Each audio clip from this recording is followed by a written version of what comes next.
Please be seated. Good evening, everyone. It's good to see you all. Y'all, some of you who know me know I'm a huge fan of trivia, and so I want to tell you a little bit of trivia. It has a point to it, ultimately, but start off with the trivia. Jesus has a ministry in the Gospel of Mark of, we'll call it confrontation with the Pharisees. And this is a scene that is his first. But what's his first miracle? This is early on in the gospel, but not the first one. I love somehow the 5:30 service became a non-rhetorical question service. Y'all are actually answering. It's an exorcism, and it takes place on the Sabbath. And basically, no one's there to pay attention. And so Jesus, who has a little bit of an agenda, has to create another healing on the Sabbath in order to have the confrontation that he's looking for. It's really kind of important.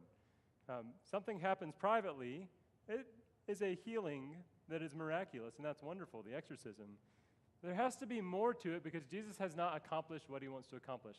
And to even begin to understand how that's going to work out, we really have to step back even further. And here's the stepping back further. What's Sabbath? What kind of culturally held, society-driven, religiously understood, theological statement, scriptural mandate is this thing we call Sabbath? Because here, I'll go ahead and say it. Here's something we are so divorced from that was so foundational to who Jesus' audience was that we can't even begin to understand what kind of thing it is that Jesus just did in the gospel lesson that we just understood, because we tend to think of Sabbath as day off, and that's hardly what was going on here. As an entry point into that, I want to remind you of what the 10 Commandments are, because that's usually the way we think of our Sabbath commandment, right? Honor the Sabbath and keep it holy, something like that. If you're a Sunday school person, remember the Sabbath, observe the Sabbath. You remember the other ones too, like you shall do no murder. All one-liners, all really concise and pointed, and a little period on the end of it, right? I usually remember them the way that I teach them to Sunday school kids, which is like, there is one God, you should not make God number two. Your three makes kind of a W, and you say, remember your words, do not take the Lord's name in vain. The fourth one is Sabbath. Your thumb kind of rests on the pad of your hand, and you say, oh yeah, make sure you take a day of rest. See how the thumb's kind of resting? This is cute. You can laugh. So on and so forth. They get more complicated later on, like your 6 has to turn into a gun. Do no murder. Your 7, this is where it gets really tricky. Mommies and daddies should walk together. Remember, I'm talking to kindergartners here, so don't. Obviously, that one's more complicated too. But Father Remington, what's adultery mean? We're not going there in Sunday school. So that's how we remember them. Simple, to the point, one-liners. I want you to listen real quick to, and it's told twice in the Old Testament, but I want you to listen real quick to the words from Exodus for the 4th commandment. Remember the Sabbath day and keep it holy. 6 days you shall labor and do all your work, but the 7th day is a Sabbath to the Lord your God. You shall not do any work, you or your son or your daughter, your male or female slave, your livestock, or the alien resident in your towns. For in 6 days the Lord made heaven and earth, the sea and all that is in them, but rested on the 7th day. Therefore the Lord blessed the Sabbath day and consecrated it. That's 3 sentences, 3 verses, lots of words, totally different than you shall not murder, you shall not commit adultery, you shall not, so on and so forth, right? Totally different. More words about the 4th commandment, just in the 4th commandment, than any of the other ones, and really than most of the other ones combined. So from the Hebrew, ancient Israelite understanding all the way through the Jewish rabbinical understanding, something was so important about this one that God said more about the 4th commandment than anything else.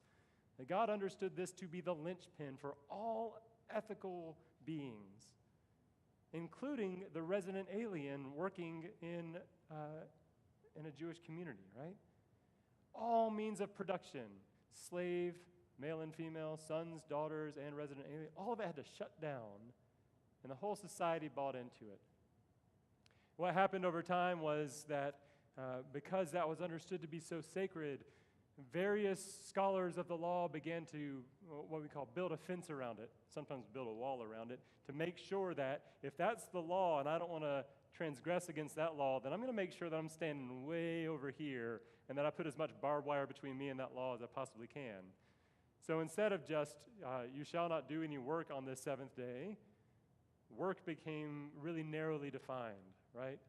Jesus has one run-in at the beginning of our set of stories where his disciples are walking along and they're breaking the little heads off the stalks of grain. But work has been narrowly defined to suggest that one cannot harvest, period. And so their harvesting is a violation of the Sabbath law.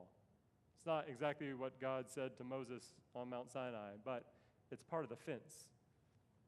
Healing, especially for somebody like Jesus, way out of bounds. That's work. And y'all know that eventually this gets even more complicated. I've got a collection of run-ins, probably y'all do too, with people that I've known and loved who are Orthodox or practicing observant Jews, and have all sorts of great stories. Like I worked with a rabbi in a hospital in New York City, and I would be the chaplain on call on a Friday night, but I wasn't going to go visit the Orthodox folks on Friday night, and so he had to be on call too. But he couldn't carry the pager around because he's an Orthodox Jew on a Friday night. So he had worked out this deal with his next door neighbor who was a Gentile like me, and if I needed him, I was not supposed to call his pager, I was supposed to call his Gentile neighbor. And the rabbi would stay up in his living room and listen to the phone ring next door, and then the neighbor would come over and knock on the door, and he would be suited up already, ready to run down to the hospital, where he would take the elevator that stops at every floor because he couldn't press the button to go. You know how this works, right? It's hilarious. It's also a signal to us, hopefully, of if there's anything like that going on in the life of Jesus at the time. It's a signal of how precious the practice of Sabbath was to be. And so here is Jesus stepping into that and overturning the fence, ripping it apart, crashing through that in order to do something so miraculous and healing. And we might say, oh, this is all about the healing. And not exactly. It's all about the Sabbath. That's why he had to do it again, to make sure that it was seen. The healing is a corollary to that, because what happens to the man's hand that is withered and he stretches it out and suddenly it's okay again, is that Jesus says that it's restored. Restoration is the point of Sabbath. What Jesus so often does when we are stepped several degrees away from the purpose of God's law is to say, this is the actual point. Let me restore for you the meaning. You didn't even know what the meaning was because you were missing it. And that seems to be the key for us. Something's missing. For the Pharisees of the first century that Jesus is encountering, what was missing was the purpose of Sabbath, that Sabbath was made for humanity, that Sabbath was meant to restore us and not become a set of legal restrictions. That was missing somehow. For us, I'm afraid the diagnosis is a lot worse, because we don't even typically have the practice. Not that you aren't sitting here on your Sabbath. Hopefully this is your Sabbath. It's not mine, so I understand if it's not yours. Hopefully we have at least a practice of going to church, but most of us live in a society that has said having a Sabbath that we all buy into is not important anymore. The call on my own children's lives at the ages of 5 and 3 are so strong to take Sundays and do something else other than rest and marvel in what God is up to in this world. And it's so easy to buy in. My Sabbath is Monday, and it's so easy for me to give that up for the sake of the church and the kingdom of God or my golf game, whatever. It's so easy to find a way to break that practice, because we are not a culture that honors Sabbath anymore.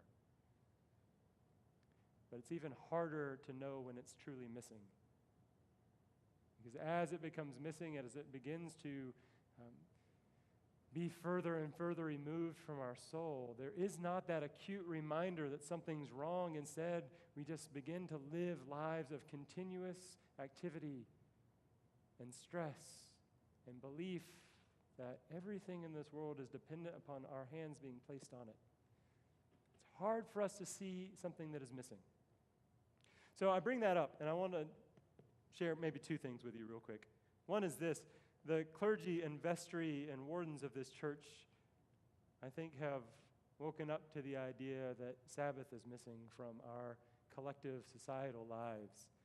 And one of the things that we've talked about doing a lot is making sure that somehow we encourage and expose and educate people to what the practice of Sabbath might be. That we as a community of people who follow Jesus might not just begin to practice some sort of prescribed religious piety, but get to the heart of what being restored in God's name and being agents of restoration to this world might look like, and that's foundational. That we can't worship God if we're not willing to take a day off. We can't study Scripture with Jesus if we're not willing to rest. And we can't have anything left in us for service to this world if we are so depleted and not restored. So this fall, that will be our primary and really only focus for the program year for the fall, or program semester. And one of the things we'll do is invite speakers to come and help us to shape our conversation a little bit. I'm really excited that one of the ones that will be coming is someone that I've encountered a few times over the last few years. His name is Matthew Sleeth. He was an emergency room doctor prior to becoming a minister and speaker of sorts. And he tells this great story, and I'm sure he'll tell it again in September, so here's what I'm counting on. I'm counting on you remembering this long enough to care about the Sabbath, but then forgetting it before September so that he can make you laugh again in September. He tells the story of being a resident in an oncology department at the hospital that he was being trained in, and he and all the other residents were crowded around as the head of the department came in and slapped an x-ray on the screen of somebody's chest, and they were all prepared to do the diagnosis and find the cancer. And so they spent hours looking, and of course, seeing every little white speck all over that thing and wondering if that was the cancer. And they would throw out a guess, and the head of oncology would say, "No, you all are idiots. What are you talking about?" And just keep on going around and going around and going around. And finally, the head of oncology said, "You know what y'all's problem is that you keep looking for things that are there, and no one's ever trained you to look for the things that aren't there." Because that's how so often the problems in our life are, right? The problems that are in our face are the ones we focus on, and we don't even realize when something's missing. And suddenly one of those residents looks back at the screen and sees that the entire few hours they've been staring at an x-ray of a patient who does not have a left clavicle. The entire collarbone is gone. It's missing. There's no tumor there. But there's evidence that cancer has literally eaten the bone away. And now they have a diagnosis. Now they know what's wrong.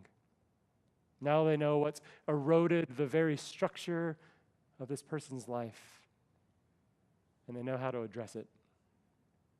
Sabbath, I think, is for us one of those things that so often is missing, and because it's missing, we are able to diagnose what is wrong and what is eroding the very structure of our lives and our spirituality. And it's so vitally important to Jesus' ministry that we understand not that Sabbath is about some sort of religious prescription, some sort of rote memory of how we're supposed to behave on one day a week, but instead an ethic of restoration that God has established as a framework for this whole universe and that God desires for us. So vitally important was it to Christ that Christ spent the first days and weeks and perhaps years of his ministry encountering it and encountering it and encountering it again and trying to return people to restoration. Trying to practice a ministry that was not Sabbath for a day, but Sabbath for an eternity. And they killed him for it. What we catch today is the little window, that last line. So the Pharisees and the Herodians went out together, and they began to plot about Jesus, how to destroy him. For Jesus, the idea that we might be restored to the practice of Sabbath that is in and of itself restorative, that came from God for us, as Jesus himself came from God for us, was so important he was willing to die for it. And if you're anything like me, it's the thing that I most commonly abandon. Perhaps it is vitally important for us to understand that ministry of restoration beginning with Sabbath. And we who are good at resting perhaps can look around in this world and find those who cannot rest because their life is filled with an injustice that will not allow them to take a breath, much less a day off. Those people whose economic situation is so depressed that they have to work 24/7. Those folks who have become caretakers of one, and I know so many of you are like this, caretakers of someone they love so dearly that they can't possibly take a breath, much less a day off. When life becomes work and work becomes all-consuming, it is incumbent upon all of us to look and say, there has to be a way for us to rally around these people that Sabbath might be restoration. There has to be a way for us to link ourselves armed in arm that God might restore us. There has to be a way for us to say that if Jesus was so committed to this work so as to die for it, then perhaps you and I can take it on as a key part of our ministry as well. And find in our practice of Sabbath, in our following of Jesus, and our willingness to present ourselves for restoration and minister in this world for the sake of restoration, perhaps we can find our truest purpose.